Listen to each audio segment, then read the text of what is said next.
Much love, and I'm Wayne Johnson with Doc and Queen Ministries. Let us start out in prayer. Dear gracious and wonderful Father, we thank you for this day. Father God, I ask that you be with those who has dealt with some tragic situations, at least in our area, but I know all across the country people are dealing with tragic things that they did not expect to happen, and in a moment's notice, things have just changed in their life. Ask, oh Father God, that you be with that family, those families that are dealing with something that tragic has happened. Lord, be with all of us because we all need you. Thank you, Father God, for all you do. And in Jesus' name, amen.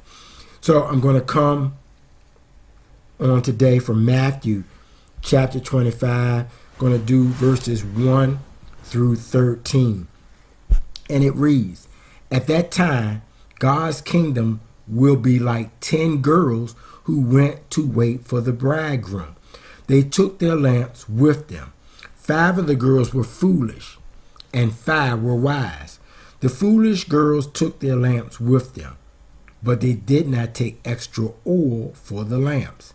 The wise girls took their lamps and more oil in jars.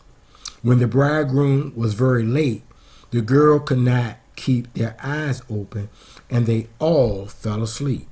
At midnight, someone announced, 'The bridegroom is coming. Come and meet him.' Then all the girls woke up. They made their lamps ready. But the foolish girls said to the wise girls, 'Give us some of your oil. The oil in our lamps is all gone.' The wise girls answered, 'No, the oil we have might not be enough for all of us. But go to those who sell oil and buy some for yourself.' So the foolish girls went to buy oil. While they were gone, the bridegroom came. The girls who were ready went in with the bridegroom to the wedding feast. Then the door was closed and locked. Later the other girls came. They said, 'Sir, open the door to let us in.' But the bridegroom answered, 'Certainly not. I don't even know you. So always be ready.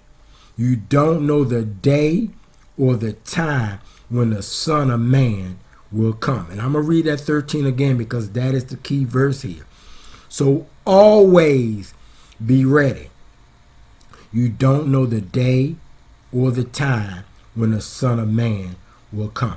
And the reason why I'm reading this 25 verses 1 through 13 is because the other night here locally, a young lady and I believe a young man lost their life. Actually, 9 people were shot, 2 died, and the others were wounded. Not sure how severe it is. But the big thing and the big talk was the young lady who lost her life. 1, because she was an innocent bystander. 2, she was down there at that time to, I believe, celebrate her brother's birthday. And so what I'm saying is, and reading this is because we don't know the moment that we are no longer going to be here on earth. And God has called us for his purpose. And we are to do his purpose. And we are to be about God's business.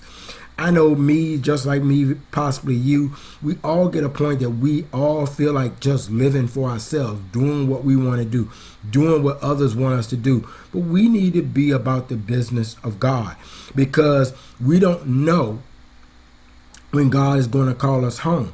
Then on top of that, it's only what we do for Christ that's going to last. Lastly, I am not saying by no means because I don't even know the individual. I'm not saying she wasn't living for God because she possibly could have been. All I'm saying is we don't know that moment when our life will be cut off. And it is always a tragic thing when people lose their life when they go to celebrate something and then there's a tragic situation that takes place. I actually was able to hear. I saw a video online of what took place, and it was scary. Even though I was looking at the video, the gunshots just rang out, and it was just sad. But what I'm saying is, When God has called us to do something, let us put our cross down and do what God has called us to do. It's easy for us to want to do what we want to do. It's easy for us to want to have fun with others. But we have to always be about God's business. And we always have to have that relationship with God, because we don't know the time. We all go through things, and we need to ask God to help us with what we're going through, but also continue us to help not only ourselves, but to help others and to do the will of God. I hope that this message has helped. Take care. My heart goes out to the ones who have lost loved ones in this tragic situation. Take care. God bless. Much love.